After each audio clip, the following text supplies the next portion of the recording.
হাদিসের মধ্যে আছে, আল্লাহর নবী সাল্লাল্লাহু আলাইহি সাল্লাম বলেন, জাহান্নামের আগুন এতটা গরম যে আগুনই এক অংশ আরেক অংশকে খাইয়া ফেলে, গিল্লা ফেলে।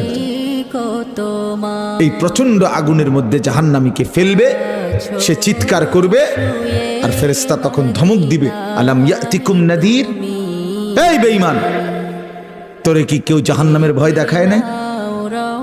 কোনদিন কি জাহান্নামের ভয়ের কথা শুনো নাই? কেউ কি তোমাকে ভয় দেখায় নাই? কোরআন শরীফে আছে, জাহান্নামী বান্দা তখন বলবে, ক্বালু বালা, অবশ্যই বলেছিল ফেরেশতা ভাই, মিথ্যা বলে লাভ নাই, আমার কাছে বলছিল। কাদ জাআনা নাদির, আমগো এলাকায়, আমগো বাড়িতে, আমগো মহল্লায় বহু ভয় প্রদর্শনকারী বান্দা আল্লাহর পক্ষ থেকে এসেছিল।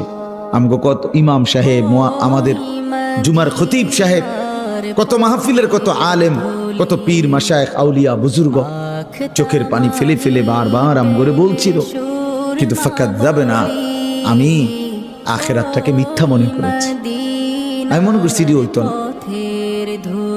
আমি মনে করছি এটি হইতো না।